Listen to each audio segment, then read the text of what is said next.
1, 2, 1, 2. Welcome, everybody. Welcome to Queens Public Library, Langston Hughes. Give a round of applause for our DJ, King Uprock. Legendary King Uprock. 1, 2. I hear a little echo. Maybe bring that echo up. Back in the days, we had the echo machine. My name is Ralph McDaniels. I'm the hip hop coordinator here at Queens Public Library. Thank you for everybody that we're visiting for something else. We're coming down for this. We celebrate 50 years of hip hop. 50 years of hip hop, and we all started right here in New York City. And today's program is an extension of some of the stories that we've heard for the last year. Many of them stories started right here in East Elmhurst, Queens. So big up to East Elmhurst, Queens for their contribution to hip hop. Thank you. Corona, thank you. My good friend Eric B.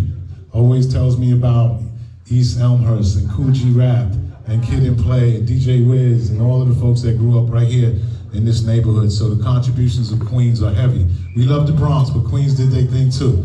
That's right? All right. So let me introduce what this program is about tonight. And it's an amazing program. There's an Audible podcast that's out for those who know. You can listen to it. It's how many parts to it? 5? And so it's important that you understand that hip hop came from something else. People were rapping before Rakim started rapping, or before Run DMC started rapping. Rap existed before that. Hip hop is something else, though. We have some people that will define what that is when we get to it. They're part of the conversation. But it's most important is that how many people grew up in the 70s that are in the room right now? Good. I'm 70s. We went to Maze and all that type of stores, right? Back in the days, right? And so you don't know about that. You know nothing about Maze. And so, and just before Jordans, no Jordans, just strictly Chuck Taylors, right back then, and Pro-Keds, right? So there was a lot going on in the community, and even in Queens, there was gang life, and this story is called Can You Dig It? Can You Dig It? And I know you've all seen the Warriors movie where they go, Can You Dig It? So this is about, that was inspired by something else. And that's what we're talking about tonight, the Ghetto Brothers. And the Ghetto Brothers were from the Bronx, and they were a gang. And we're going to talk about them and how their movement led to, or possibly led to the creation of hip hop and what we know it as today. So we're going to have a conversation about that. Chuck D is with the Audible, he's the voiceover narrator to that. And so, we're going to have we have some acclaimed folks in the building. I'm going to start off with my brother right here. You might have heard his name a lot this year, especially during Hip Hop 50. This is the legendary Coke La Rock right here. And I'm not going to tell you a story, brother. You tell him a little bit about you and Kool Herc and how y'all did y'all thing. So you can grab that mic and just turn it on then.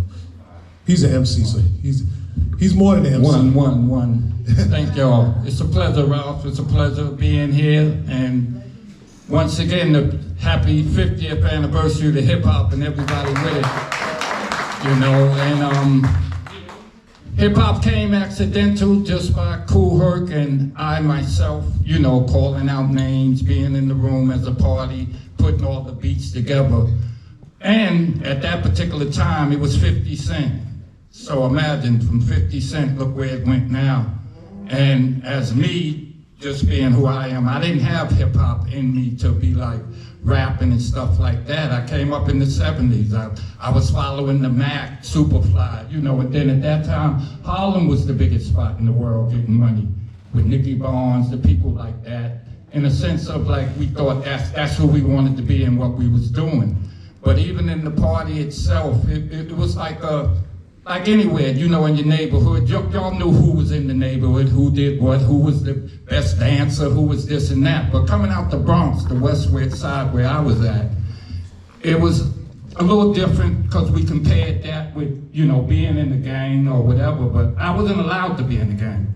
You know, my mother didn't allow me to follow or whatever in that stage of growing up. You wasn't wearing the jean jackets. She wouldn't let me wear it. I couldn't wear a dungaree jacket.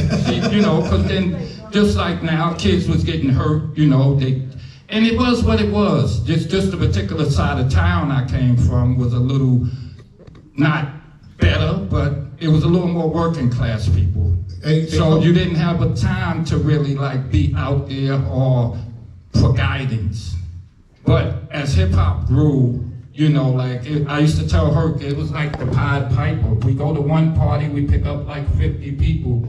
But even talking, you know, like I created my own name. I called myself Coke LaRock. Nobody gave me that name, but my son's middle name is LaRock. His name is Dante LaRock. So once again, I was before my time, you know, because I'm 68. So who in here is like 68? If you're over 60, make some noise. Once again, we here, you know, and calling out guys' names, you know, like my partner Lucky Bling, the twins, Trixie, and it just was a house thing, you know, just like we say when people act like, well, did y'all create it in the matter? We always played music and dance through life. I mean, it's just like with jazz or whatever it was, when hip hop came by catching beats and calling names and letting people dance, it just kind of picked up and it went from there.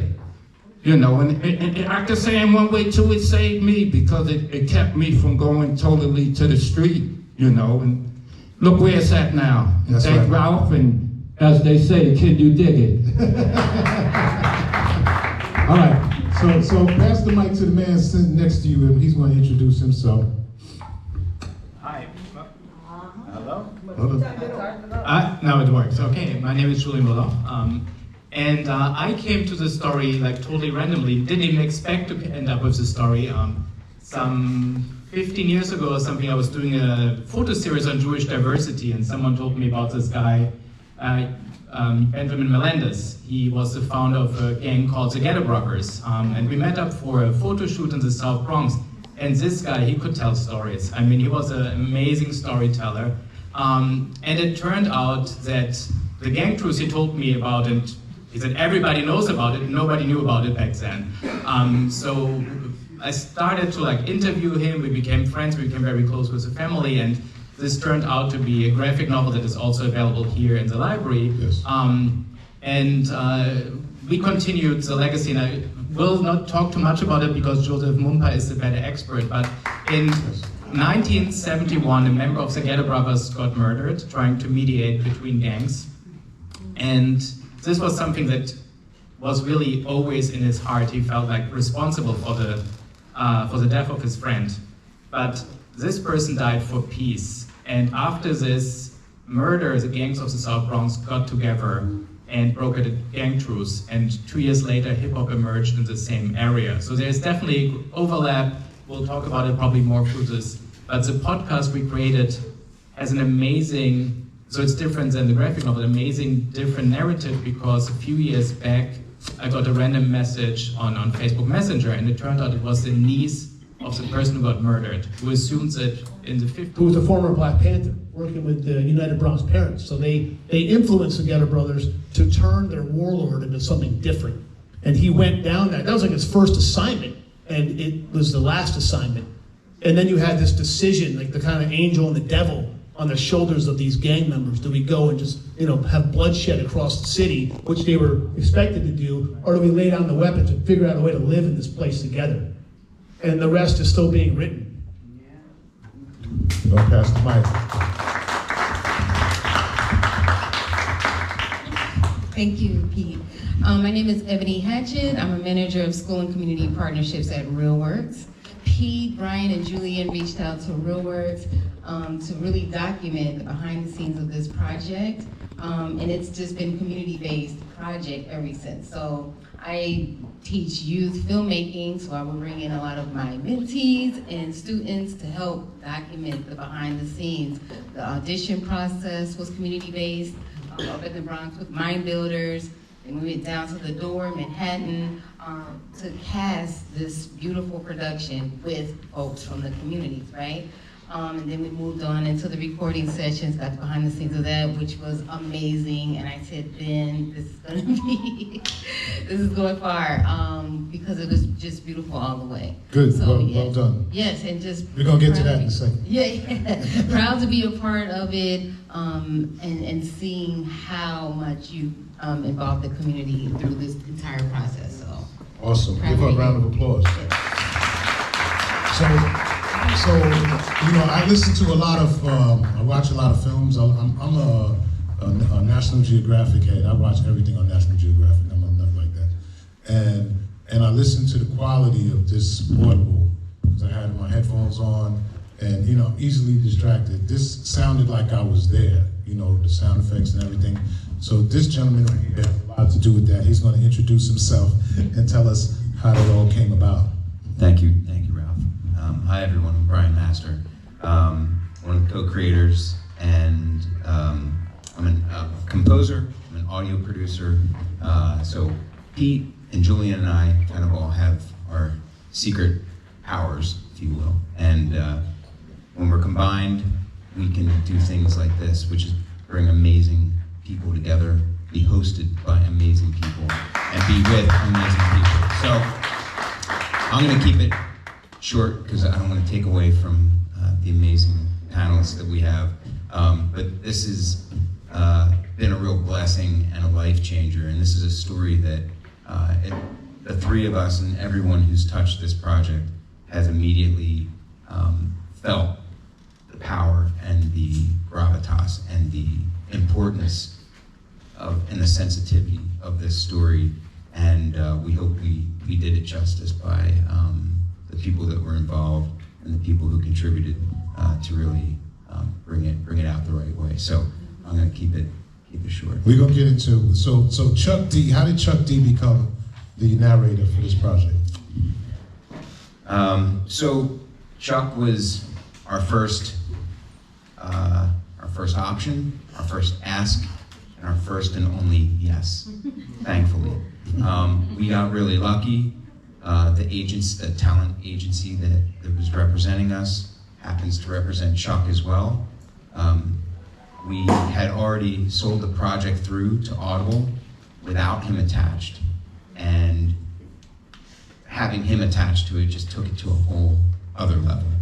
Clearly, it was important for us to have someone from the culture who's legitimate, who is one of the greatest orators and speakers in the culture, in history. We got really, really lucky. And in thinking back on it, if anyone's heard the show already, or if you do listen, you'll know what I'm talking about. Pete calls him the Morgan Freeman of hip hop. And aside from Joseph Umba, he has the most buttery, warm, and welcoming and calming voice. And we couldn't picture this project without Chuck, not only as the father figure and the face of the show, but also sonically. When you hear him, he is the story. He is really, really delivering it beautifully. So we got really, really lucky. He had some reservations, I think, about doing the show. I think he also felt the Why? Honestly, he wasn't a Bronx guy. Yeah, you know, right. he a grew up on Queens, Long Island. Queens, Long Island. Chuck D. So I think he also felt the territorialness of it, and that. But then I think, and these are his words, he asked himself, why him? And then he told himself, why not him?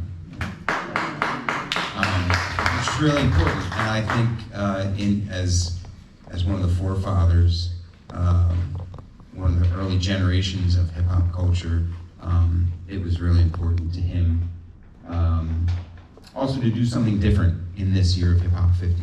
Yeah. I think this is a guy who could have done anything, right?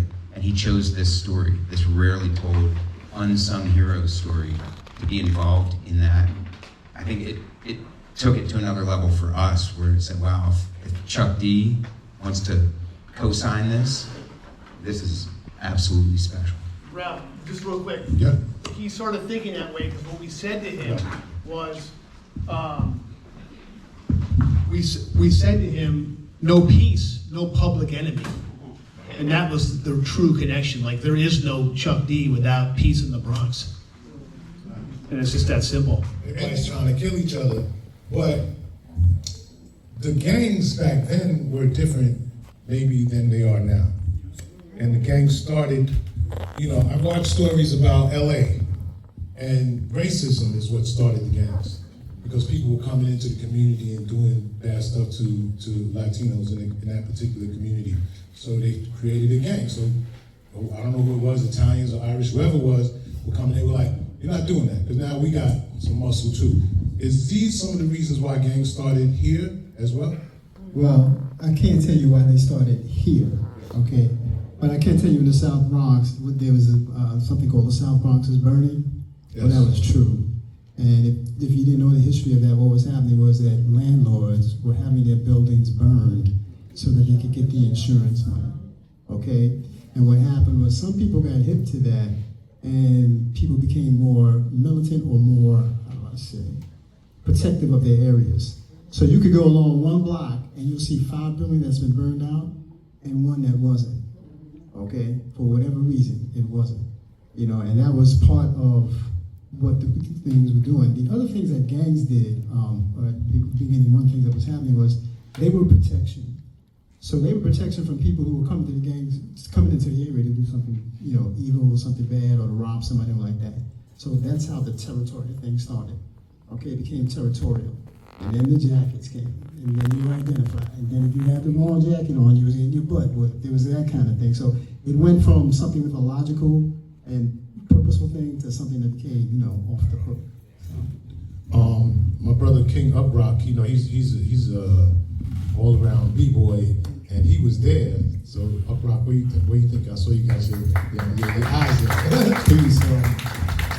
I was born in the Bronx on Tiffany and Fox, in the South Bronx, and I moved to Bushwick, Brooklyn in 1969. But I was doing martial arts at the time, and I was boxing, and I saw these gangs. They were dancing to music but fighting. So I, started looking and saying, man, what's that? The kid next door told me, hey, that's called the rock dance. And this, in the 60s, the gangs used, when they party in abandoned buildings, it was where, that's what they did. It was like their clubhouse. But I had to leave the Bronx because my father is a famous musician. He taught Tito Puentes how to play timbales when they were kids. My uncle's Papo Pepin. He plays with Willie Colon. I play drums, I play piano. My father was a musician, and most of the family, we were all musicians, but my mother, her side of the family was dancers, the mambo. She was like a queen of mambo. So that's how I got into the dancing, watching the Fred Astaire, Nicholas Brothers, the Berry Brothers. And that got me from getting away from the gangs, going to dancing, and getting to DJing, and that's what I kept doing for the rest of my life. And that's why I teach today kids how to break, because, it saved my life. So, it's true. We had to leave because the landlord was saying, he was kind of scared of my dad. But he said, listen, I'm going to give you money to move because I'm going to burn the house down because I need insurance. So we were lucky to just get out of there and, and move to Brooklyn. And at that time, the houses were $25,000, so my grandmother gave my father the money, and that's when I grew up in Bushwick with the Devil Rebels and the Dirty Ones, and they're still out today. They're motorcycle gangs, but it's not like what it used to be. There's more of a unity with all the gangs today, and it's good to see that, but, I just thank God that I got away from that because I don't think I would have been alive today, so it's, music, dancing, boxing, it took me out of that style of life, and I'm glad that I could do it today. And I travel around the world, and I'm leaving tomorrow to Vegas because I'm having my 50th anniversary of Dynasty Rockers. That's the #1 rocking crew in Bushwick.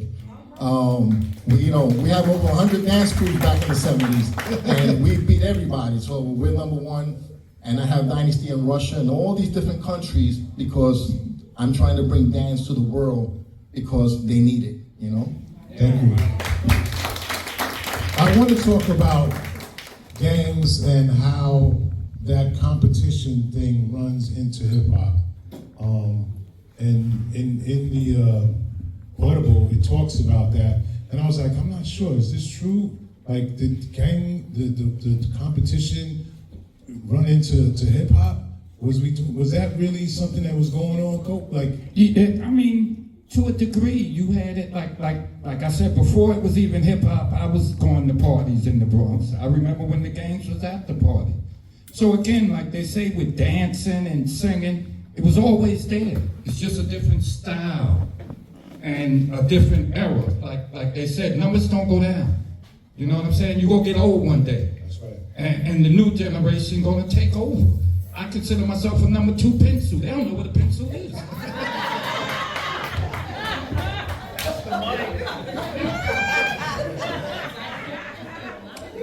We got a couple around the library. Don't worry about that. Let's talk about making this. Like, why now? Like, was it Hip Hop 50 that this, or were you working on this already? Well, actually, this whole thing started like Pete reaching out actually to Yellow Benji, but I was basically running his social media, so he ended up with me, and we were talking.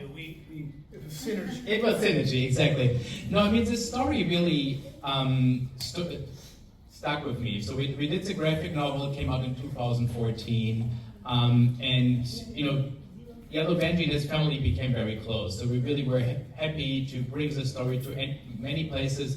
Thankfully, with the Queen's Library also, we spoke about to Rikers Island and other places. And it was important to like inspire youth. Why do they call him Yellow Benji? That was his nickname. So there were a lot of Benjis around at that time, and his girlfriend was actually Chinese. So they, as a joke, they started calling him Yellow Benji to distinguish him. So and this nickname sticked. He unfortunately they divorced, and you know he had a few other wives. But the name Yellow Benji stuck with him. Not going there. Yeah, we're not going too much into details there. Unfortunately, he passed away in 2017. And we really wanted to honor his legacy. I mean, really, he also, for me personally, he opened, you know, so many doors to amazing people like Joseph Mumpa. And we really wanted to bring this story to another audience because I feel like it is a very inspirational story. And telling it in audio, and I mean, Ryan did an amazing job really creating, you close your eyes and you feel like you're in the 1970s in the Bronx, which is like wonderful. And we also were fortunate, I mentioned that we got more information that we didn't have, including the family of Black Benji, Cornell Benjamin, who got murdered. And it's the first time that his family can talk about it firsthand. And really is about to give people a chance to tell their own stories. So we you know, the three of us created it, but we're not on it. I mean, we interviewed all these people to tell their own stories. And you know, sometimes, you know, things might contradict, but it's really their story told firsthand. And there were many people that, when I did the graphic novel I interviewed, that passed away. They were not even alive anymore. Yellow Benji, Karate Charlie. So we were fortunate enough to have a lot of people still alive. I mentioned that the half-brother of Cornell Benjamin, he passed away 3 months before the podcast was released. Mm-hmm. So it's important to give people a voice, and I think that's what we did with this. And so right now, like when this Hip Hop 50 thing started, just so everybody knows, there was a whole thing with Fat Joe and Busta Rhymes about Latinos had nothing to do with the creation of hip hop. It was just black men. And Kool Herc, who says he's Jamaican, he is Jamaican, I'm sorry, no, Caribbean people had nothing to do with it, it was just African American.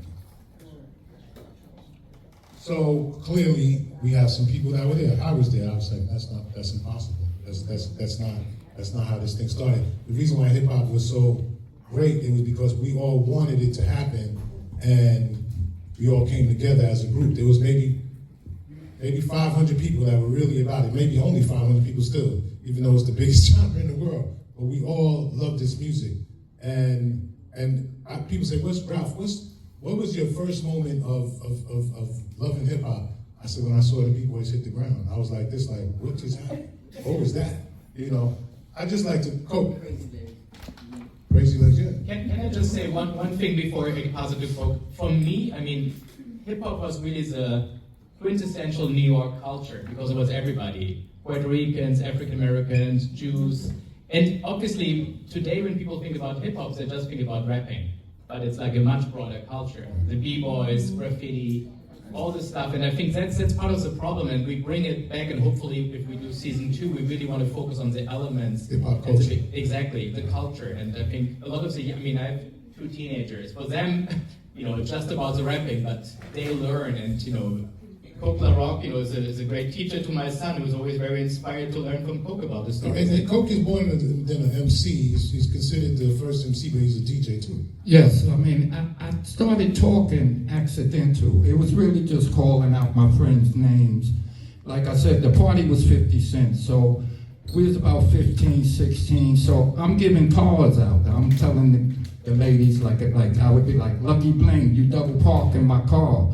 And they be like, whoa, they got cars? Then Lucky go out and we come back in. My man Bill, he didn't have a nickel, but he was $1 million bill. They called you by your name. Like if your nose ran, you called Booger. If you dark, you called Black. So that's how they rated you. But like again, you grew up on your block. And whoever was on your block, different nationalities, y'all became people. Spanish, Black, like you said again, they were like, well, only this person. When I was around Kool Herc and different people coming up in the early days, people hid their nationality because there was very few of them. I didn't know Herc was Jamaican for a whole year and a half. I had another friend, his name was Dominican. I didn't know he was Dominican. His name was Ramon, but he was darker than me. So we in class, I had a fight. I go outside, it's a bunch of them, they talk in Spanish. I didn't know Spanish. So he said, Coke, be careful, they're gonna jump you, but I'm gonna jump in with you. So I looked at him and said, how do you know what they're saying? I thought he was country. He said, I'll tell you later. So after, it got settled, I said, how did you know that speaking? No disrespect. I said, how do you know that? Mira speaking. He said, I'm Dominican. What's a Dominican? And I had a Puerto Rican. At that time, we were in Puerto Rico. Right, yeah, so I didn't know what that was. I even had a Chinese friend, his name was Wong Lu. Taught me ping pong, took me to Chinatown, but I couldn't stay there when it get dark. But they tear you up. But the show, growing up in the Bronx, especially the West Side where I came, like I said, you became people. We on the block. I know when you couldn't get off the stoop, you're too young, you can't cross the street, you can't turn the corner. My mother was a single parent, layaway. I just happened to find a friend, he had 5, 6 leather coats. Father's, mother never worked a day in their life, but that's that other side of the track, how they got money to live. And I used to be like, wow, how come you got $500? We only in the 7th grade. He take me shopping. So growing, and I had another friend, he was Italian, and his father owned the pizza shop on the block. He taught my friend Toby, who was a Alabama big country bear, how to make pizza. And some Italian guys came in there drunk one night and cursed him out and said, Al Capone is turning over in his grave. How you gave the secret away? But he was friends. So it didn't matter. Like, that's why I didn't have prejudice in me. But if you bring it out, I'll bring mine out. But I wasn't built that way. I went to church with grandma every Sunday till you got old enough to understand church. Like what you felt, if the pastor taking all the money or not, or whatever. No disrespect. Hey. That's how it was. We know the story. Again. But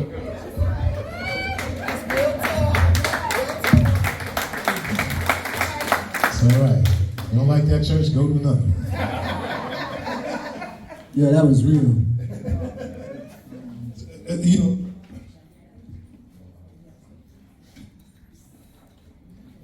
Oh, 2. Okay, sorry. Let's talk about where we're going as we move forward, and we talk about the things that have happened in the early '70s and growing up, and what did we learn, and how can we, often I talk about we're going to have some young people in this particular group, and there are a few young people here, and what was happening back then, gangs, and what's happening back right now. You may not know everything about right now. Once again, sorry, Joseph. Yeah, no problem. I gotta bring up this point. So I was working in a school up in the South Bronx, and at that time, some kids were playing Bloods and Crips. This is in the South Bronx. I thought that was some California nonsense. I said, "What are you guys doing?" And here's the kid back in. Wait, you know, and I couldn't believe how quickly that caught on here. Okay, because after we've gone through this whole gang culture and everything like that, and everything calmed down for a moment, then to have this come and rise up and almost take over again and take us out, that was something that was very hard spiritually to deal with. Okay, that's just one of the things that really still gets at me in terms of how gangs are destroying us, Yes. and we don't realize it. We have a library in Far Rockaway, and that library is a teen library. And at one point, the gangs had taken over the whole lot. They were selling drugs and stuff in there. And kids go to the library because it's a safe place for them to. Their parents may be Crips and Bloods. You know, the whole building may be Crips and Bloods, but Far Rockaway is tough. And so, we had to figure out a way to infiltrate that, because people got to go to work every day. They still got to work in that neighborhood. So we had to work with the gangs, and okay, can't do that here. Let the kids relax. And eventually, got that out of that particular branch. But it's real. It is happening in a lot of neighborhoods in New York. We wish that we could figure out a way to deal with them. I go to Rikers Island. I told the story earlier that we went to Rikers Island with our friend, Furtado Brothers from South Jamaica, and the reason why the gang leaders would talk to us is because we brought them better food than what they had in prison. So we brought them, nice sandwiches, and they were like, all right, we'll come. And they came in and sat down with us. But every time one of these kids came in, he came with 20 correction officers. I mean, a little kid like this. I'm like, that little guy is that much of a threat to the prison. This is amazing. So we have to learn how to deal with these kids, because if they can do that in prison, they do that when they come back to the neighborhood. So we have to figure out a way to deal with them and have conversations with them. I want to real quick acknowledge my brother Rob from the Disco Twins. Legendary hip hop. Can I do a little Q&A real quick? Yeah. Any questions? Any folks have any thoughts on what we're talking about? It's a 5-part series right now. You can download it on Audible, or you can I think there's a way to listen to it for free. We figure out a way to hack it in some way. Amazon Music's free. Oh, it's free? Yeah. It's all free. If you Audible, you're going to download and get. Amazon Music, it's free. But just to jump onto some of the solutions and going back to your era.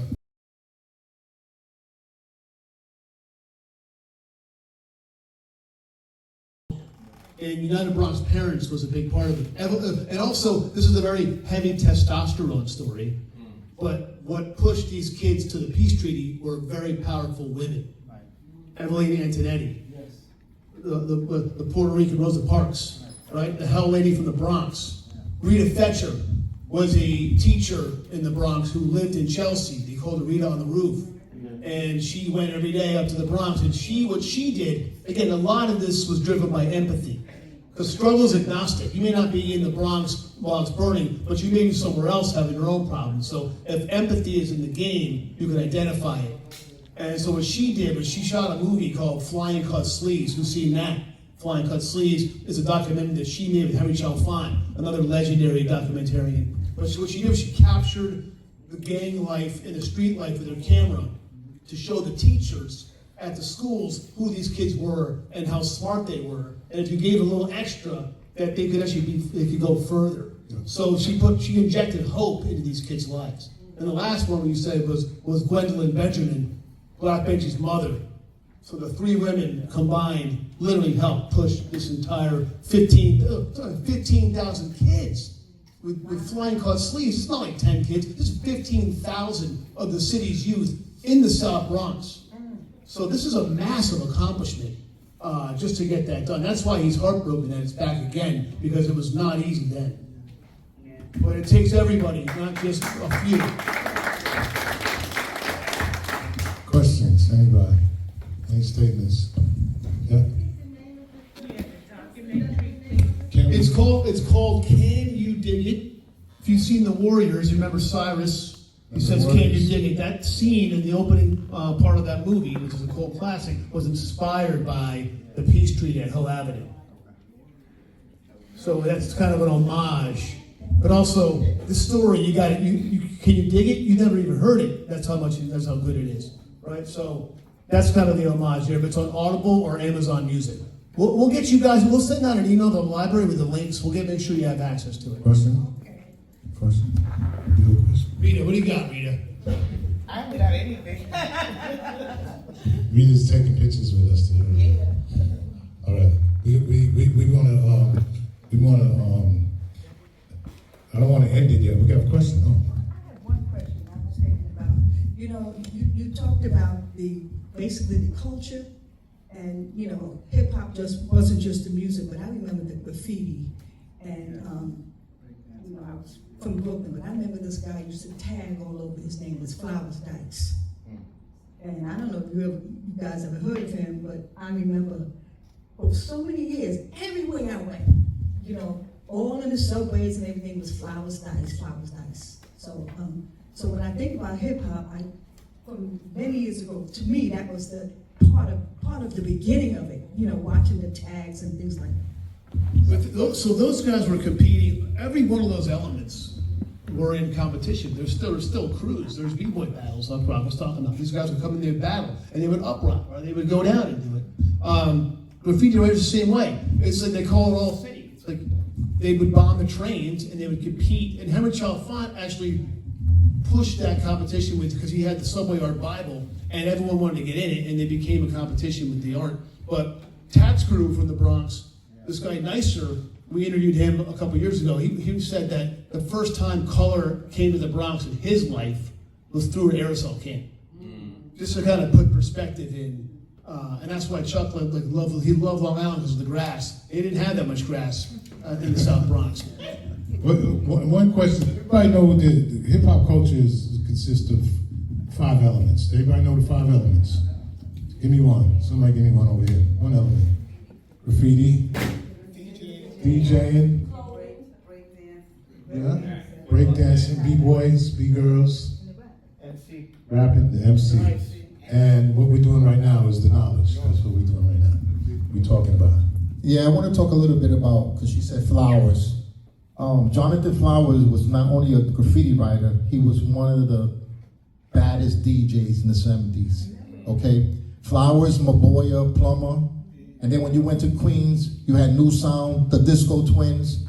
You had many other DJs in Queens that was rocking parks and doing things, and that was save, I think, the community, because when they DJ in the park and you was a DJ that had some type of pool, people know there wasn't going to be no shootout. Everybody went to have fun.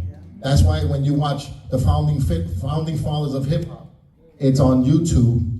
It tells you about the Brooklyn and the Queens DJs. Not to diss nothing about the Bronx, but what I'm trying to say is, a lot of people in other countries always ask me why so many different history. Nobody's talking about the DJs from Brooklyn or from Queens.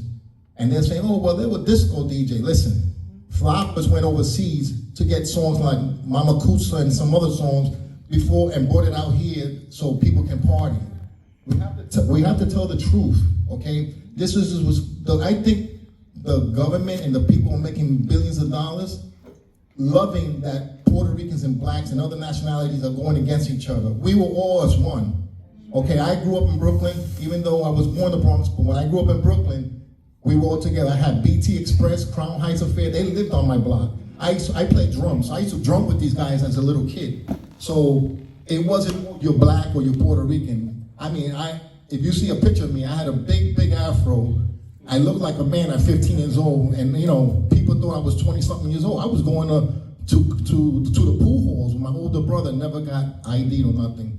So like I said, all DJs, if you have a plumber and this guy's a plumber and he plumber and we're doing pipes, they're all plumbers. So to me, DJs are all DJs. What are they doing? Rocking the party for the people.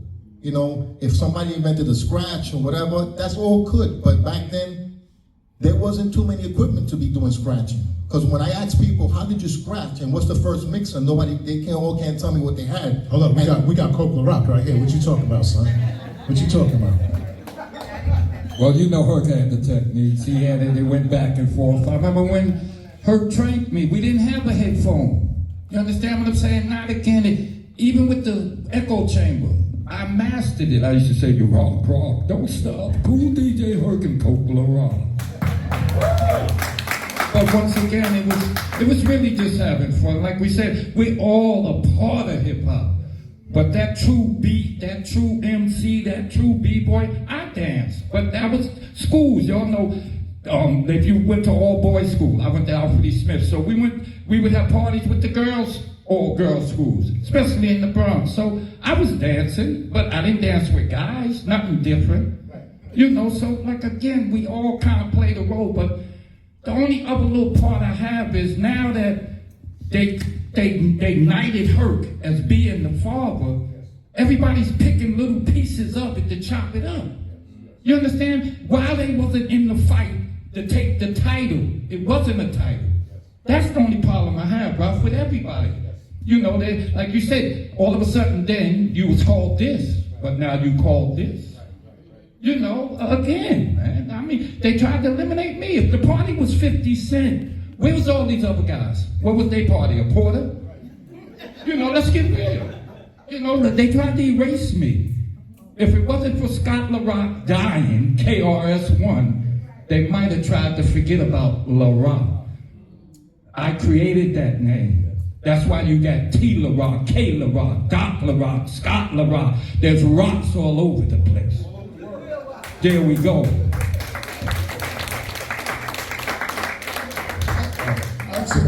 I want to bring something to Ebony. Yes. Because Ebony's current day, like she's on the ground with Real Work. She's working with the kids today. That's the key right there, because the thing about Hip Hop 50 was, how can we bridge the gap? You know, it's a different type of music. And look, I know some of my people that I grew up with, they hate the music now. I'm like, that's what they used to say about us back in the day. So I was teaching and instructing a program at South Bronx Early College Academy. And this is a middle school. The subject came up just in terms of the Bronx is because in terms of the many lives that were lost. Right, and it was the Bronx. It was just off the hook. Right. And a lot of that also in terms of what the landlords had done in terms of the burning of the buildings and the devastation. I know everybody here has seen devastating pictures of the South Bronx where it just looked like it was a World War II, bombing head. Right. And at one time during the World Series games, Howard Cosell made the comment, the Bronx is burning, because from Yankee Stadium they could see the smoke and the fires that were coming from the East Bronx. So those are the type of things which gave and made the Bronx, how do I say, like the butt of all jokes or the butt of the dirtiest place. So the one place you didn't want to live is the Bronx. Oh, you go to the Bronx? Oh my God, who you taking with you? You got 2 guns, 3 guns? I'm just saying, okay? Okay, sounds good. And also, and that treaty happened. Yeah, I mean, Benji was from the Bronx. He was killed in the Bronx by Bronx gangs. Bambaataa from the Bronx, New Nation from the Bronx. That's how it kind of all spawned out. Right. So It was the a hip hop trickle down music, to every other. the DJ was first, right? Well, I say the right, graffiti was first. Yeah, graffiti was first, right? So the DJ, we were playing records that we searched for that became something that was special to the crowd, to the dancers. And the dancers got involved. There wasn't no rap in the beginning. It was just playing the records, and people liked these particular songs. And then you had to get another copy of it because you realized it wasn't going to go along with it. Right. So we need another copy of it so we could extend it and play just that part. And Coke was there right from day one and was playing these records. And most of these records didn't say R&B or didn't say for black people. It was just a record. Well, Herc never let his records show. He covered them. Right, covered. That was another thing with Herc. He covered the records. And the reason why he covered them, He didn't want nobody to know. So he could be first or whatever, or just so you didn't sound like him. But to show you, like we saying again, with the music and the DJ, the hip hop, I played the R&B side of hip hop. I played Marvin Gaye. T plays it cool. That's the record I came out of Yankee Stadium. I did Yankee Stadium. And then again, you know, I played Eddie Kendrick's Body Talk. That was something I played. Like we said, what the Disco King said, I used to go to the Paradise Garage, Larry LeBand, Mike Brody. I went to them clubs. I went to a club, I got in a club called the Sandpan. And I got there when I was like 17. You're supposed to be 22 to get in, but like I said again, I was on the street side. I came outside with $1,722 in my pocket. So when I got there, I said, how am I gonna get in? They said, Coke, pull that knot out. And I pulled that knot out, and I got in. And then I was around grown women. I mean, they had a restaurant, they had a dance floor, they had a bunch of stuff inside, but I became grown. Because once again, like, we play slow music. They don't play that no more. This is why the guys are beating the women up. They don't know how to feel them. They don't know how to touch them. This is why kids are beating the girls up. You know, no disrespect. Every night at 2 o'clock, I would play the Delphonics, For the Love That I Gave. And I dedicate that to hip hop. That's me. For the love that I gave, then I'll play Smokey, Ooh Baby Baby. And I used to tell you before you go to the whole, you know where to go. Like I made Hotel Motel, you don't tell, we don't tell. That's good. You know, once again, we're starting rap. Rap, in its own way, I was telling you who I was. Because I used to just call out names and do things, but like I said, I don't want to seem like I was a real vicious drug dealer, but I thought, you know, I was selling cannabis, tray bags. We all knew the brown bag. You know, but I know now, like, it was fashionable in the 70s. Come on. You know, it was fashionable. Right. You know, so on that level there, like I said again, you know, I was a lot different because I was chasing the street. You know, that's why you never heard me really talk and tell it, because now I see that was a bad thing in its own right, but it's still going on forever. You know, look how rotten it got with them, no disrespect, Tanky and this somewhere else. The kids in the daycare. Come on, this is what I'm saying, it's out of control. Come on, that's my point. Back then, no, it wasn't, it was respect where you didn't sell pregnant women certain things. You didn't mess with kids. They had a little principle. And you can't take that away. You know what I'm saying? Like American Gangster. I met Big Smitty. Nicky Barnes' bodyguard. I played in the after hours spot. From 3 to 3. Bathrooms, unisex, chicken, women, and music. And they had drugs, and it was a gambling spot. You had to have 100,000 to come in. You know, let's get real. I'm saying, at the top of my game, I was getting 30,000 a week. I was buying cars from Dick Gidron. I bought a $250,000 house, Fort Lee, New Jersey. I don't like telling that side of the game. But that was part of the game. Yes. You know, and again. You and East Elmhurst. See, these women over here, these was the high class women. So, they know what you're talking about. And that's my point, West Side, East Side. Like the West Side, you had a lot of working class people and you had a lot of big woolies, you know. So, again, life is life, but I know God helped me for this. That's why you didn't hear about me. I left hip hop before these guys became who they was. Because I said again, as we grew, you know, like before Biggie they coming to stick you up. They used to call me all the time, Coke, some cats are coming. And I don't mean no harm. I'm gonna bring it to the other side. That's when they was making zip guns with rubber bands, and I had artillery, but that's just to protect us with the equipment. Like we made the road, in a sense of you come past that road. You know what I'm saying? So life is life, but I'm here now. I'd have been John Belushi, I'd have been DMX, because I was on that level. You know what I'm saying? So I know I was meant to be here now. Like I said, I ain't got no animosity or no hate toward nobody. We all did what we did, but like you said, it's so where they paying people to lie. I call them the lying kings, you know, so they out here telling lies, but they're getting paid. You get paid to tell a lie, tell a lie. Everybody's snitching. I said, they be talking about no snitching. I said, everybody's snitching, bro. Are you crazy? Everybody's snitching. It's illegal, bro. It's legal. All right, hold on. We got a couple more questions. It's not a question, it's a great. The hip hop era, I saw it happen in my family. It brought out the hidden talents, the dancing, the DJ skills, the graffiti artists. Because one of my cousins was a real good graffiti artist. And it just, like I said, it brought out the hidden skills that your parents didn't know and your family members didn't know about you. Unless a cousin was happening to go with you to the parties or to the DJ in the parks and all, they would know your skills. But the family, the inner circle, didn't know what their children went into. But it amazed me when my cousin, I don't know what name, you might know him, Zigzag, Anthony Ziegler. My cousin, he would draw and have a sketchbook and stuff. But we just didn't think much of it. And then one day, Vaughn, who used to have a store down in Northern Boulevard, had him do the mural on his building. So it just, like I said, it brought out the hidden talents that, and he was one of those kids in school that always got in trouble, always. But he was real intelligent and they didn't know what to do with him. He was real intelligent, and he still is. Because he wrote, let me tell you, I told you all this.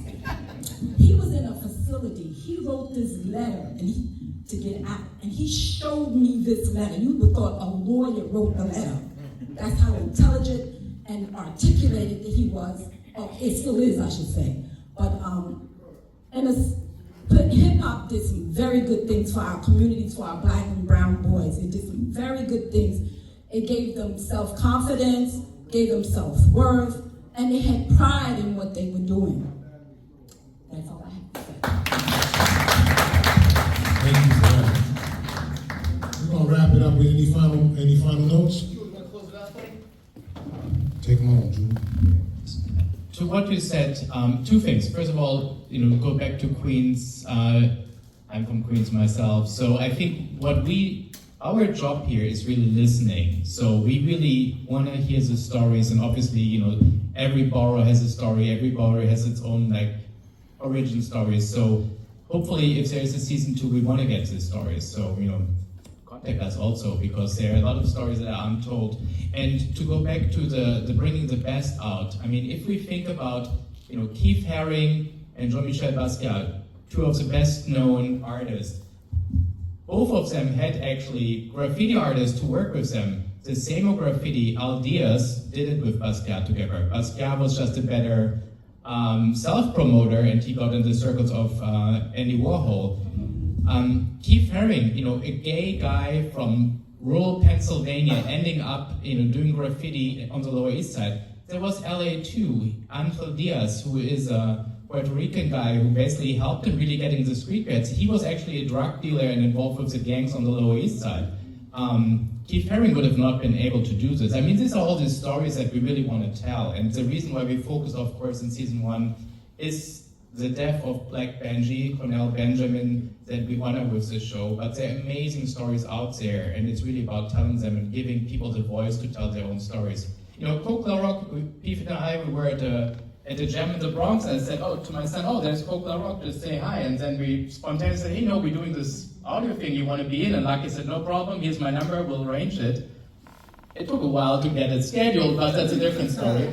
But, listening and learning from Coke, because, there is the official narrative that was repeated over and over again, but learning from Coke how it really was, that's important, and telling it to the world. So hopefully, first of all, thank you, really listen to it. It's on Audible, it's on Amazon Music for free. Listen to it and tell us your stories, because it's all about allowing people to tell their own stories. And the team is currently trying for a Grammy nomination, right? Grammy consideration. Spoken word, best audio book, narration, and storytelling recordings is the categories. Congratulations. And we just won 5 Signal Awards. It total about 3 hours. So yeah, each episode's about 30 minutes. The 5th episode goes about an hour. But yeah, it's great. We've been recognized by some of the highest fields in the audio field. So Audible, has submitted us for a Grammy Award. Can't even believe we're saying that. We're very humble. Anybody can submit for a Grammy Award, so let's hang in there. But we should know in the next few weeks whether we will advance. The Academy is voting right now, so if we get a nomination, that's another feather in the cap of hip hop, and it would be very poetic in the Hip Hop 50 to be acknowledged for helping elevate and amplify the origin story. So we'd be very honored, clearly. So yeah, people are noticing, people are gravitating, they're connecting with this story because it is such an amazing story that, we try and tell people this, it's a proto-hip-hop story. This is outlaw gang culture, right? But it's an American story. And Chuck D says, this is an American story, this is the American story. This is probably the most important American story that we have. So it's beautiful to see that it's resonating and that people are acknowledging. Great, man. This is gonna be the next like West Side Story. Like they're gonna take that to Broadway. That's what they're gonna do. Right. Give them a round of applause, y'all. Thank you. Hey, now hold up. Before I need that Love Is the Message lined up right now, real quick, because Disco Twins play disco records, so we're gonna play. Ralph, can we give a quick thank you to Ebony, who's been our eye behind the lens this entire time. She's been documenting this entire project. Please thank Joseph Umpa for joining us tonight, a legend, and please thank Coke Rock. And Ralph, thank you for having us, another legend. Thank you. We're humbled to be here with you.